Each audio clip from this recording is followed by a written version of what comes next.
Salut, c'est Ipti et Marley. Bienvenue dans un nouvel épisode d'Entract. Ici, on aborde et décrypte des sujets bien spécifiques à l'entrepreneuriat pour te faire avancer dans ton projet. Alors si tu es un étudiant passionné par l'entrepreneuriat, assieds-toi bien confortablement et profite de cet épisode. Salut, c'est Upti. Comme tu peux le voir dans le titre aujourd'hui, je vais te délivrer 3 étapes pour lancer ton projet. Et à la fin, il y aura même un bonus que beaucoup d'étudiants entrepreneurs qu'on a interviewés ont utilisé. Donc reste bien jusqu'à la fin parce que c'est vraiment une méthode qui est déjà très peu connue et sous-cotée. Donc, 1re étape, c'est la phase d'idéation. C'est la phase où tu vas définir ton idée. Et la manière la plus simple de rendre claire ton idée, c'est de la pitcher. Pour pitcher, tu vas avoir plusieurs étapes dans ton pitch. Dans un premier temps, tu exposes le contexte, puis tu vas exposer ce qui motive à lancer, ton projet, le problème, que tu souhaites résoudre, la solution idéale à ce problème, la raison pour laquelle c'est le bon moment de répondre à ce problème et enfin tu pourras exposer ton offre. Par exemple, si je devais pitcher entre 2 podcasts, ça donnerait ça. Les étudiants entrepreneurs ont très peu de personnes auxquelles elles peuvent s'identifier. Avec Marley, on s'est retrouvés chacun de notre côté dans des situations complexes où l'on avait besoin d'entendre nos pairs, d'autres étudiants entrepreneurs en fait, d'échanger avec eux, de connaître leur vécu pour se sentir moins seul. Et la solution en fait, ce serait qu'il existe un média qui mette en avant des étudiants entrepreneurs qui partagent leur aventure et leur activité afin de fédérer autour de l'entrepreneuriat étudiant. Pourquoi c'est le bon moment? Et ben parce qu'il y a de plus en plus d'étudiants entrepreneurs qui envahissent un peu la planète de l'entrepreneuriat et qui commencent à s'y faire leur place. Notre offre, tu la connais, c'est entre 2 podcasts. Le podcast pour les étudiants passionnés d'entrepreneuriat, où tu retrouves 2 formats. Tu retrouves l'entracte, un format court et éducatif que tu es en train d'écouter en ce moment, où l'on va donner des bonnes pratiques et on va décrypter certaines notions. Le deuxième format, c'est entre nous, le format interview où l'on invite des étudiants entrepreneurs pour qu'ils partagent leur histoire. Donc là, comme tu peux le voir, on est sur un pitch très basique, mais en fait, cet exercice, il t'aide à au moins clarifier ton idée et à tester un peu l'attraction, à jauger les réactions quand tu pitches. Ensuite, la deuxième étape, c'est d'étudier ton marché. Donc tu regardes qui sont tes concurrents, les acteurs de ton écosystème, pourquoi leur offre elle fonctionne, où se sont-ils nichés, en quoi leur offre elle peut être améliorée, et cetera. Donc déjà, tu as quand même pas mal d'informations comme ça. Ensuite, tu peux aussi faire une étude, documentaire selon ton secteur. Donc, tu peux récupérer des chiffres, regarder les études qui sont réalisées et cetera. Nous, par exemple, on est parti chercher de la data sur, l'écoute de podcasts en France, la segmentation, qui est-ce qui écoute le plus de podcasts, quels sont les thèmes les plus écoutés, quel type, quelle durée, machin. Et ensuite, tu peux aussi réaliser une étude de marché en réalisant, par exemple, des entretiens semi-directifs où tu t'entretiens avec ta cible, à l'aide d'un guide, préparé au préalable. Ça te permet de recenser des témoignages et de mieux définir ton offre pour ta cible. En fait, tu récupères encore une fois de la donnée pour mieux prototyper ton produit ou ton service.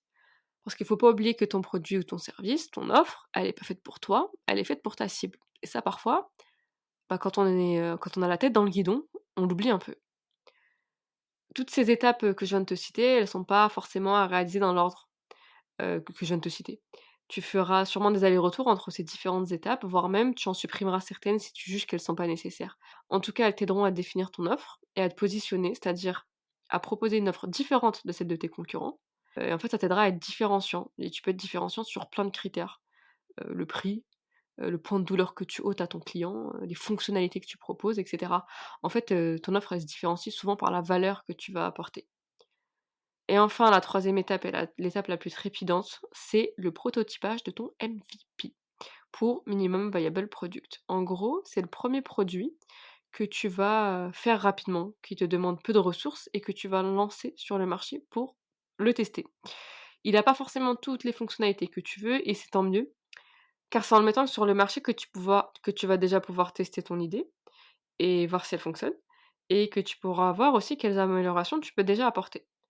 Et ça, tu peux le faire vraiment que si tu récupères des retours, des feedbacks de tes premiers clients. C'est ultra important de construire et de garder une relation de proximité avec tes premiers clients parce que ce sont eux qui t'accordent leur confiance en premier, mais c'est aussi eux, les premiers testeurs de ton produit et les premiers testeurs d'un produit qui n'est pas encore abouti.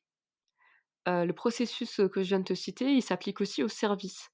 Si par exemple ton service, je sais pas, c'est dans le cadrage et le montage de vidéos, Bah, tu peux lancer par exemple une première offre où tu dis que tu viens tourner pendant 2 heures pour une vidéo qui durera, 20 minutes et tu fais ça avec les moyens du bord. Tu fais ça avec tes premiers clients et tu vois si le concept, marche bien. Bien sûr la vidéo c'est un vaste domaine et bah, par exemple tu peux dire que tu filmes des vidéos, je sais pas, de danse. Ça marche beaucoup, en ce moment et donc ça peut être, une première idée et finalement en récupérant les feedbacks de tes premiers clients, ça pourra t'aider à améliorer ton service et ton offre. Si je devais donner un autre exemple, par exemple pour les e-commerce, au lieu de te casser la tête à construire un site et machin et voir, si ça intéresse ou pas, bah, en fait, tu as plein de services de software qui sont déjà de logiciels ou de sites internet qui sont déjà, en ligne, qui te permettent de tester ton idée avant de t'engager dans un truc un peu plus gros. Par exemple, tu peux faire ton site via Shopify et en faire la promotion sur Instagram. Par exemple, si c'est un site de vêtements, bah, tu fais des photos Instagram, des vidéos stylées et cetera où tu exposes des vêtements et grâce à la fonctionnalité boutique d'Instagram, bah, tu peux directement, faire en sorte que ton client, il atterrisse sur ton site Shopify. En gros, tu mets le lien de chaque vêtement dans ta vidéo, dans ton post Instagram. Comme ça, tu facilites le parcours client et tu vois si tu arrives à générer des achats, tu arrives à voir si tes produits les intéressent. Donc voilà, en vérité, tout ce que je viens de te dire par rapport au MVP, il est pas nécessaire pour lancer ton offre sur le marché. Et là, tu me dis: «Quoi? Comment ça? Qu'est-ce que tu racontes depuis tout à l'heure?» Attends, je vais t'expliquer. Là, je vais t'expliquer le bonus, la crème de la crème, que nos interviewés nous ont délivré. En fait, tu peux lancer ton offre sans que ton produit ou ton service soit prêt. Et en fait, ça, c'est la méthode fake it until you make it. Donc je vais t'expliquer ce que c'est cette méthode et après je vais te montrer, un exemple avec un invité qu'on a déjà eu à notre podcast. Donc en gros, c'est quoi la méthode fake it until you make it? C'est, en gros, tu vas déployer ta stratégie marketing et jauger l'attraction qui existe sur ton offre. Comment tu vas faire? C'est simple. Tu fais une landing page. En gros, une landing page, c'est ce qu'on appelle une page d'atterrissage. C'est la page sur laquelle tu atterris après avoir cliqué sur un lien.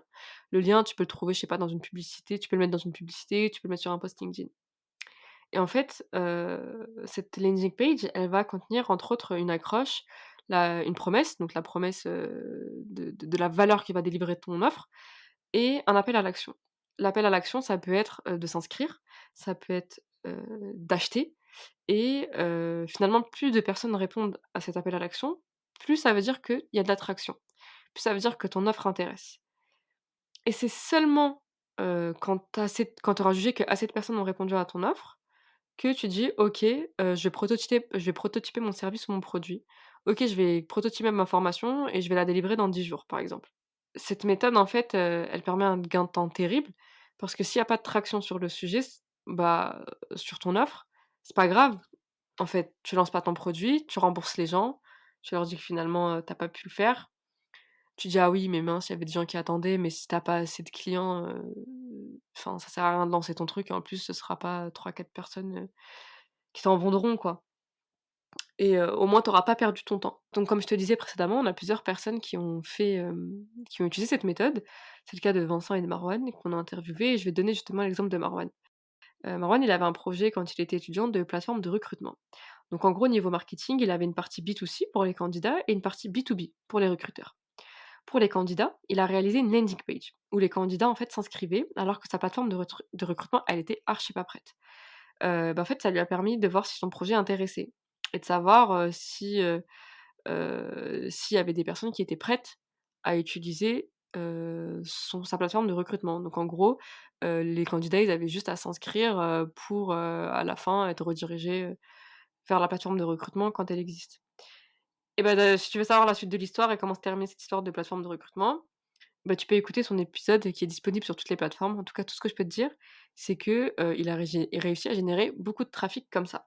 Donc voilà pour la méthode fake it until you make it et on arrive même à la fin de cet entracte et comme d'habitude, avant de se quitter, je te fais un résumé des étapes pour lancer ton projet.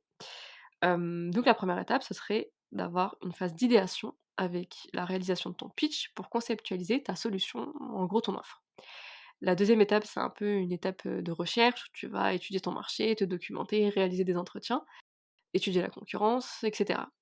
Et enfin la troisième étape, ce serait de prototyper ton MVP, pour voir si une première version de ton produit plaît, fonctionne. Et le bonus, ce serait, d'utiliser la méthode fake it until you make it avant de prototyper pour voir si ton offre, ton idée, ton projet génère de la traction. Et concevoir une offre, ça s'arrête pas là parce que toutes les étapes que je viens de citer, bah, tu vas y repasser aussi longtemps que ton offre existe. Pourquoi? Bah, parce que tu dois rester au courant du développement de tes concurrents, de l'évolution du marché. Tu vas toujours récupérer des feedbacks de tes clients pour améliorer ton offre, pour itérer, parfois même repasser par cette étape d'idéation pour développer ton produit ou ton service, voire même diversifier tes activités. Donc voilà, maintenant tu as toute la méthodologie pour lancer ton super projet. J'espère que cet épisode d'entraide t'aidera à avancer, vraiment genre.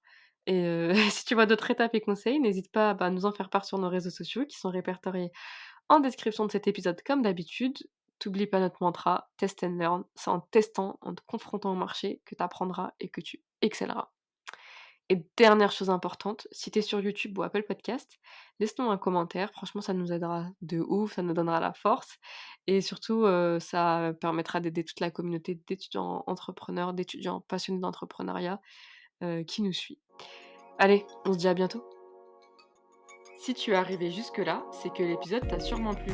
On est des fans de feedback, alors mets-nous un message en commentaire ou sur nos réseaux sociaux pour nous dire ce que tu en as pensé. Et si l'épisode t'a vraiment plu, n'oublie pas de nous mettre les 5 étoiles ou liker sur ta plateforme d'écoute. Ça nous aidera à avoir plus de visibilité. À bientôt pour un prochain épisode.